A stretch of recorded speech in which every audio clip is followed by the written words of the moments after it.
अस्सलाम वालेकुम students, I hope आप सब लोग ठीक होंगे, खैरियत से होंगे। आज का हमारा टॉपिक है how to write a chemical formula, और इसके साथ ही आज हम सिग्निफिकेंस ऑफ केमिकल फार्मूला भी पढ़ेंगे। ठीक है, सॉरी, इसको सही से हाईलाइट कर देती हूँ। ठीक है, तो ये दोनों जो हैं ये आज हमारे टॉपिक्स हैं। सबसे पहले हम ये फ्लावर बना हुआ है तो इसको डिस्कस कर लेते हैं। ठीक है, तो इसको आपने स्किप नहीं करना, मोस्टली ये क्वेश्चन आ जाता है। ठीक है, significance of chemical formula, chemical formula की अहमियत क्या है, सिग्निफिकेंस क्या है। It represents the name of substance. Chemical formula जो है ये किसी भी सब्सटेंस के नेम को रिप्रेजेंट करता है। जैसे H2O जो है ये केमिकल फार्मूला है और ये वाटर को रिप्रेजेंट करता है। ठीक है, it also represents 1 mole of molecule in the balanced chemical equation. ये क्या किस बात को रिप्रेजेंट करता है? 1 मोल ऑफ मॉलिक्यूल को रिप्रेजेंट करता है किसी भी इक्वेशन में। ठीक है, किसी भी बैलेंस्ड केमिकल इक्वेशन में। It is in fact 1 molecule और फॉर्मूला यूनिट ऑफ कंपाउंड। ये या 1 मॉलिक्यूल होता है या फॉर्मूला यूनिट होता है किसी भी कंपाउंड का। ठीक है, it indicates the mass of compound in AMUs और ग्राम्स। ठीक है, ये क्या करता है? कंपाउंड का मास जो है उसको AMU या ग्राम में उसको इंडिकेट करता है, रिप्रेजेंट करता है। It tells the name of elements as present in the compound. Compound में जो एलिमेंट्स प्रेजेंट हैं उनके नेम्स को उनके नेम्स बताता है। ठीक है, तो ये सिग्निफिकेंस थी। अब नेक्स्ट, अच्छा इसको आपने स्किप बिल्कुल नहीं करना है, इसको आपने रेडी करना है। उसके बाद है how to write a chemical formula. ठीक है, केमिकल फॉर्मूला को लिखते कैसे हैं, कैसे राइट करना है, हमने उसके रूल्स क्या हैं, ये स्टेप्स क्या हैं, आज हम ये डिस्कस करेंगे। Compounds are represented by chemical formula as elements are represented by symbols। Compounds को हम chemical formula से represent करते हैं और elements को symbols के साथ represent करते हैं। ठीक है, chemical formula of compounds are written keeping the following steps in consideration। अब वो हमें steps बता रहे हैं कि chemical formula, किसी भी compound का जो chemical formula होता है उसको write करने के लिए कौन से steps जो हैं वो हमें अपने mind में रखने होते हैं, किन steps को हमने follow करना होता है। ठीक है, सबसे पहला है symbols of 2 elements are written side by side.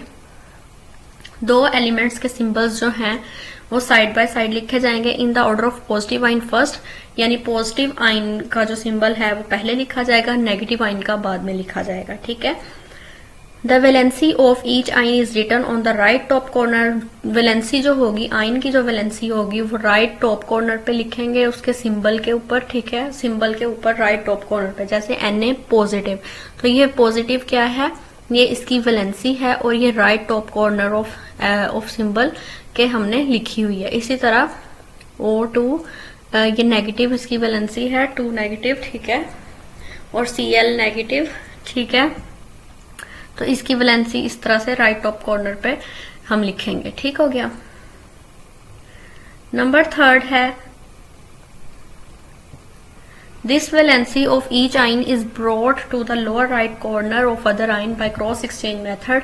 Cross exchange method के जरिए हम इस वैलेंसी को लोअर राइट कॉर्नर पे ले आएंगे, दूसरे आइन के लोअर राइट कॉर्नर पे। वो कैसे? Na positive, Cl negative. ठीक है, इस तरह से था, तो ये पॉजिटिव इधर आ गया, ये नेगेटिव इधर आ गया, NaCl, इसको हम ऐसे ही लिखेंगे।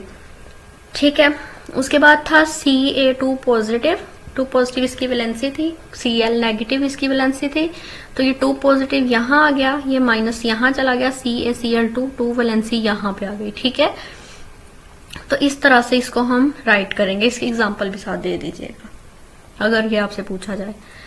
If the valencies are same, अगर वैलेंसीज सेम हो, एक जैसी हो, they are offset and are not written in chemical formula, तो उनको केमिकल फॉर्मूला में हम नहीं लिखते। But if they are different, लेकिन अगर वैलेंसीज डिफरेंट हो, they are indicated as such as the same position, तो उसको हम सेम पोजिशन पे इंडिकेट करते हैं। In case of sodium chloride both valencies are offset and formula is written as NaCl। Sodium chloride में आपने देखा कि दोनों जो वैलेंसीज थी वो डिफरेंट थी। ठीक है, ऑफसेट थी एक। ठीक है, तो उसको हमने क्या लिखा, उसको हमने NaCl इसी तरह लिख दिया। कैल्शियम क्लोराइड जो था उसको हमने CaCl2 पे से रिप्रेजेंट किया। ठीक हो गया। नेक्स्ट है इफ एन आइन is a combination of 2 or more atoms which is called radical. अब ये रेडिकल की डेफिनेशन आ गई है यहाँ पे, इसको जरूर करना है। ठीक है, रेडिकल क्या होता है? अगर एक आयन जो है, if an ion is a combination of 2 or more atoms, 2 या 2 से ज्यादा एटम से मिलकर एक आयन बना है, जिसको हम रेडिकल भी बोल सकते हैं, bearing a net charge on it, उसके ऊपर कोई भी चार्ज लगा हुआ है, फॉर एग्जाम्पल SO4 2 नेगेटिव, ये है सल्फेट हमारे पास, ठीक है, या फिर phosphate, then the net charge represent the valency of radical, तो उसके ऊपर जो नेट चार्ज है वो उसकी वैलेंसी को रिप्रेजेंट करता है कि इसके पास कितनी वैलेंसी है, कौन सी वैलेंसी है, ठीक है। The chemical formula of such compound is written as explained in 3 and 4, writing the negative radical with in the parenthesis. For example chemical formula of aluminium sulphate is written as, aluminium sulphate का chemical formula हम लिखेंगे Al2SO4 और bracket के बाहर 3, और calcium phosphate को इस तरह से लिखेंगे रूल नंबर 3 and 4 के अकॉर्डिंग, जो हमने पीछे डिस्कस किया है क्रॉस एक्सचेंज मेथड से, ठीक है। यहां तक आज का हमारा टॉपिक था। कोई भी क्वेश्चन है आप कमेंट करके पूछ सकते हैं। अगर आपको वीडियो अच्छी लगी हो तो लाइक करें, चैनल को सब्सक्राइब करना मत भूलें। अगली वीडियो में मिलेंगे, तब तक के लिए अल्लाह हाफिज।